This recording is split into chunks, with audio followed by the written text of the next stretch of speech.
Hello friends, मेरा नाम विशाल है and welcome to my channel programming with Vishal. Friends, आज के वीडियो में हम लोग बात करेंगे कि हम लोगों ने जो रिएक्ट में सीरीज स्टार्ट करी है उसके अंदर स्टाइल शीट सीएसएस का इंप्लीमेंट अगर हमें करना हो तो किस तरीके से हम उसे कर सकते हैं।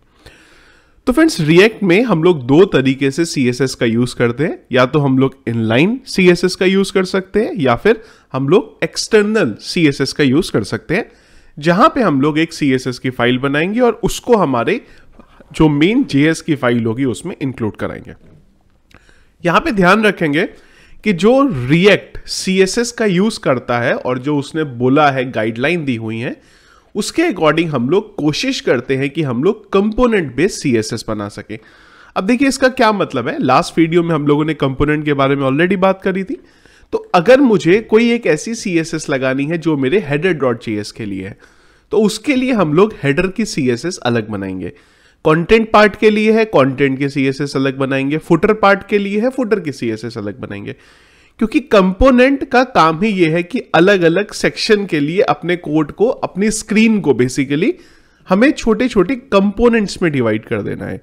तो जब हम सीएसएस की बात करेंगे तो सीएसएस को भी हम लोग कोशिश करेंगे कि कंपोनेंट बेस पे बनाना है या उसको किस तरीके से यूज करना है। सबसे पहले हम लोग चलते हैं यहां पे इनलाइन सीएसएस के लिए। जैसे कि आप यहां देख सकते हैं कि हमने एक हेडर बनाया हुआ है। ये आपको जो आपका हेडर है दिखाई दे रहा है। तो अगर आपको इनलाइन सीएसएस लगानी है तो आपको क्या करना है, जैसे हम लोग एचटीएमएल में भी करते हैं, यहां पे हम लोग एक स्टाइल लेके आते हैं।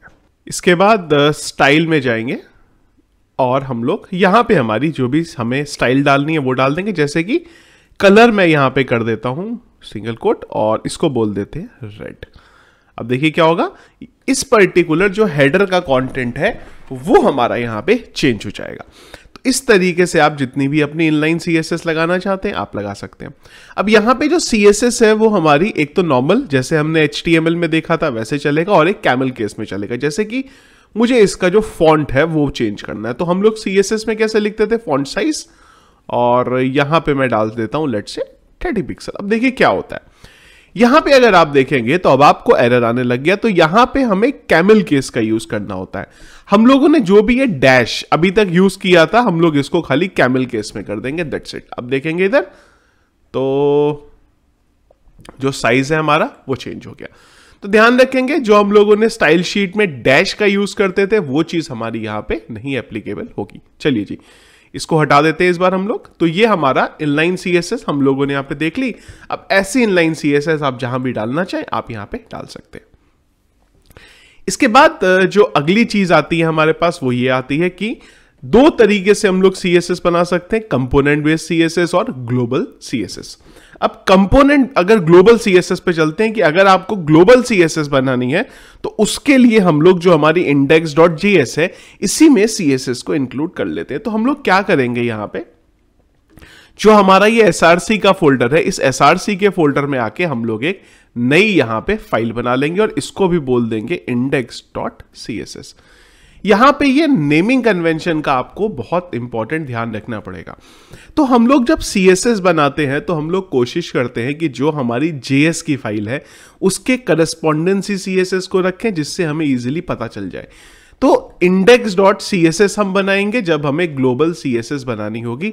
कोई ऐसा फिक्स रूल नहीं है नाम के लिए, पर अगर आप इंडेक्स नाम रखेंगे तो इसका मतलब समझ में आ जाएगा कि आप एक ऐसी सीएसएस बनाना चाहते हैं जो हर जगह आपकी एप्लीकेबल हो जाए। तो जैसे कि मैं यहां आ जाता हूं और यहां पे डाल देता हूं कलर।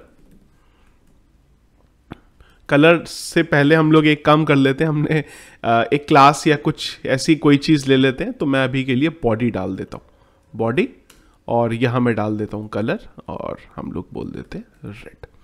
चलेंगे एक बार, आइडियली हमारा हर जगह पे रेड हो जाना चाहिए, पर जब तक हम इस सीएसएस को कॉल नहीं कराएंगे, हमने बनाया ना, पर हमें इसको इंपोर्ट भी तो कराना पड़ेगा। तो हम बोलेंगे यहां पे इंपोर्ट, और अभी जो हमारी सीएसएस है वो उसी फोल्डर में है जहां पे हमारी ये जेएस पड़ी है। और ध्यान से हम लोग देखेंगे कि हम लोग किस फाइल में इसे डिफाइन कर दें। तो हम बोलेंगे यहां पे index.css। देखिए पूरी जगह मेरी ऑटोमेटिकली अब ये CSS लग गई। अब यहां पे देखिए क्या हुआ, जो CSS आपकी ग्लोबल है, जो आप चाहते हैं हर जगह आपकी एप्लीकेबल होगी, उसको आप इंडेक्स नाम से बना के अपनी index.jss में कॉल करा लेंगे। पर एक ऐसी CSS जो आप चाहते हैं आपकी मॉड्यूल बेस बने, जैसे कि मैं किसी CSS को चाहता हूं कि मेरी ऐप के लिए ही चले, तो उसके लिए मैं यहां पे एक app.css बना लूंगा और उसको ऐप की फाइल में मेरी इंक्लूड करा दूंगा। इसी तरीके से हो सकता है कि हमें एक CSS बनानी है खाली हेडर के लिए, तो हम लोग क्या करेंगे, हम लोग कंपोनेंट में आएंगे और कंपोनेंट में एक CSS बनाएंगे। तो मैं यहां बोल देता हूं header.css। अब ये header.css जो है, इसमें अगर मैं ये सेम कोड डाल दूं, कौन से वाला, ये वाला कोड अगर मैं उठा के मेरी हेडर पे डाल दूं, और हेडर पे मैं बॉडी नहीं डालूंगा क्योंकि बॉडी तो हर जगह एप्लीकेबल हो जाएगी, तो यहां मैं डाल देता हूं हेडर। तो हेडर नाम से हमने एक आईडी बनाई यहां पे और उसको हम लोग कॉल करा रहे हैं। अब देखिए हम लोग रीलोड करते हैं तो सब हट जाएगा। अब जब मैं इसको, मुझे अगर कॉल कराना है तो इसको अब हम इंडेक्स पे नहीं कराएंगे इंपोर्ट, इसको हम लोग कराएंगे हेडर की फाइल में। इस तरीके से हम इधर आएंगे तो अच्छा, नाम जो है वो हमने गलत डाल दिया यहां पे, इसलिए गड़बड़ हो गया। चलिए जी, आते हैं, रीलोड कर लेते हैं। तो अब हमारे यहां पे बराबर चल रहा है, लेकिन हमने हेडर की हमारी CSS में हेडर नाम से एक आईडी बनाई है, तो हमें यहां पे भी आईडी देनी पड़ेगी। तो मैं यहां बोल सकता हूं आईडी इस तरीके से, और यहां पे एक आईडी की वैल्यू डाल देता हूं। चलेंगे तो देखिए अब फायदा क्या होगा कि ये जो CSS है ये खाली हेडर की फाइल में कॉल होगी, इसके अलावा और कहीं पे भी कॉल नहीं होगी।